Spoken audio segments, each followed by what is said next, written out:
한류 붐이 시작되면서 대한민국 이미지와 경제적 부분에서 주목할 만한 변화가 나타났습니다. 한류에 대한 관심의 깊이와 파급 효과가 여러 산업에서 다양하게 나타나고 있는데요. 한국은 싫지만 한류는 거부할 수 없다는 중국과 일본에서도 한류는 하나의 대표적인 문화 장르가 되어버렸습니다.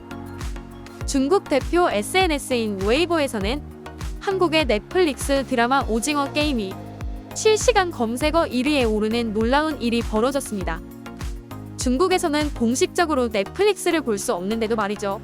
이렇듯 현재 전 세계에서 한국 콘텐츠들은 날개를 달고 있습니다. 이러한 문화 콘텐츠는 한류 관광으로 연결돼 경제적 파급 효과까지 엄청난 것으로 알려졌습니다. 기존의 한류가 한국 고유의 것을 가지고 세계에 진출해서 세계 시장을 점유하는 공격적인 의미였다면 앞으로는 세계인이 공유하고 즐길 수 있는 문화로 즐거운 다양성을 추구하게 될 것입니다. 이제 우리 한국인에게는 조금 지루하게 느껴질 수도 있는 한류지만 이 한류라는 것에 대해 왜 끊임없이 공부하고 왜 한국에 더 주목해야만 세계와 미래를 향해 현명한 발전을 할 수 있는지를 말해주는 미국 명문대 교수가 있습니다.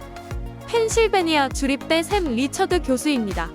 이 교수는 단언컨대 다음 세상의 주류는 한국이라고 말합니다. 함께 보시겠습니다. I'm going to tell you why I think you should pay attention to Korea, why it would be really wise, and why it would be really wise if you're thinking about looking forward in the world. If you want to be forward-looking and not backward-looking, you pay attention to Korea. You pay attention to China. You pay attention to the East. And it's just amazing, quite fascinating how for somebody like me who's really interested in world history and is interested in the rise and fall of nations and cultures and the rise and the fall and the rise and the fall, I am 100% convinced that the next rise is in the East. It's in Southeast Asia. No question about it. And if I had children, my children would be studying about Korea and China. They'd be learning Korean. They'd be learning Mandarin. I would be sending them to study abroad in Seoul, not to Rome, not to Paris, not to London. I would be, listen, go for it. You want to be part of the future of the world? You go east. Think east. Imagine east. If I were running a university, these would be the language programs that would be blowing up. These would be the cultural programs, the things that we'd be studying, because I'd want my students to be looking forward. Look, let me just show you a couple of things. I know we don't like numbers. GDP, gross domestic product. So this is the sum total of all the finished goods and services that come out of a country. The finished goods and services, including things that are sold internally and that are sold externally. And let me show you this. In 1965, in the UK, the GDP in the UK was $100 billion. In South Korea, it was 3.1 billion. South Korea was a poor country. Like poor. The GDP in Ghana in 1965 was higher. The GDP in Algeria in 1965 was higher than in South Korea. The GDP in Malaysia, in countries all over the world that I could list them out and you would say, wow, those are really poor countries, were higher than in South Korea. In 2019, the GDP in the UK is 2.8 trillion, and in South Korea, it's actually about 1.6 trillion. South Korea blew up. Things happened in a really, really serious way. Probably in the history of the world, in my study, in my understanding of the world, there's never been a country that has been able to do what South Korea has done economically. Never has happened. And if you want to it's just like thinking about where the future is. You don't go backwards. If I said, hey, we want to think about the future of energy. And here's what we need to do. We need to reopen a bunch of coal mines in the United States. You'd be thinking, man, you're like looking backwards. In fact, you're looking so backwards, you're looking inside of a closet somewhere.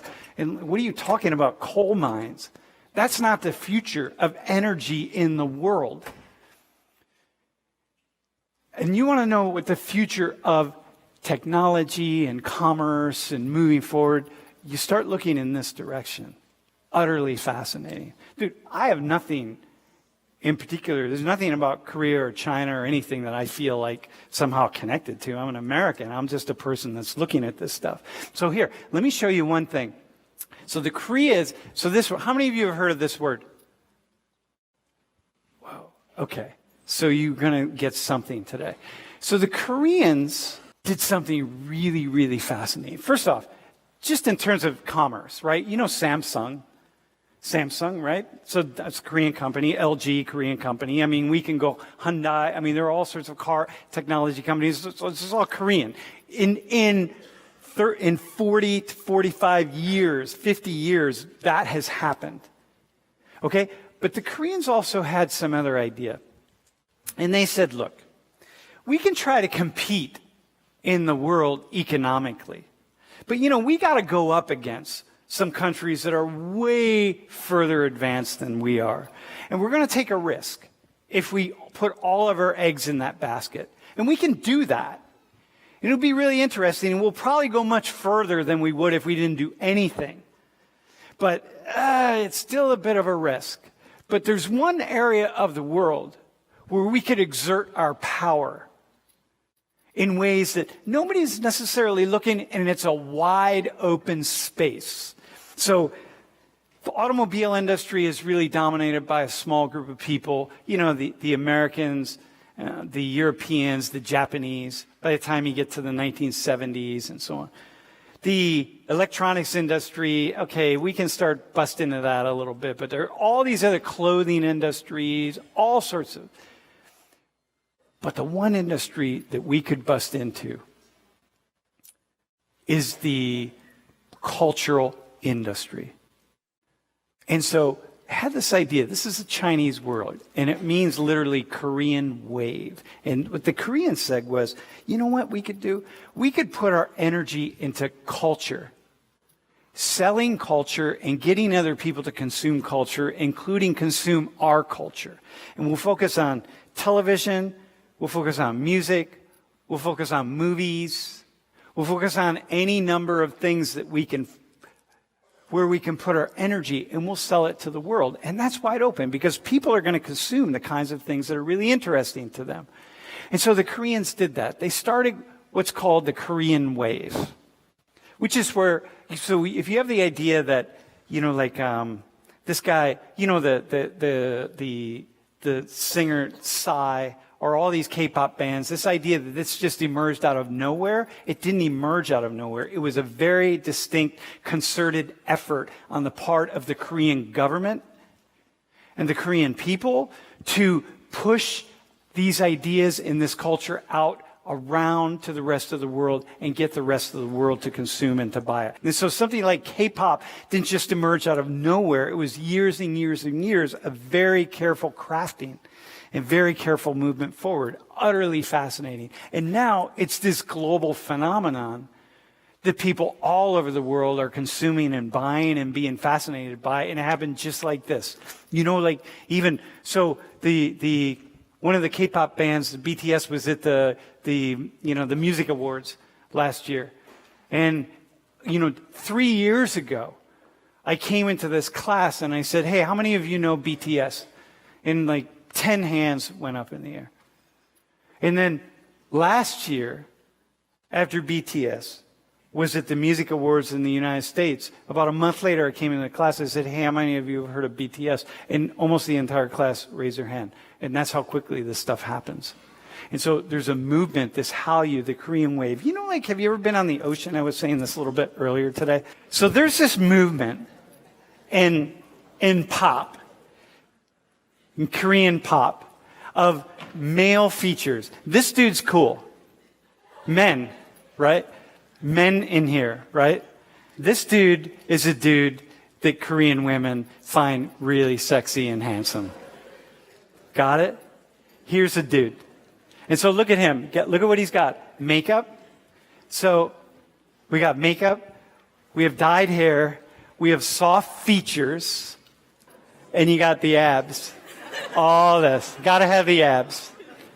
So this dude is like the classic K-pop guy, right? And if you look at all these K-pop stars and one after another, you know, you see these photos and you see the guys are all the same and they're handsome. They're cute and they're handsome. And they're considered to be really, really attractive, and not just by 18-year-olds and 15-year-olds, but by 30, 40, and 50-year-olds. You can be a guy in the West and be thinking, yeah, no, that's not really cool. And here you got, let me just walk you through something, men. You got a movement in the world called K-pop.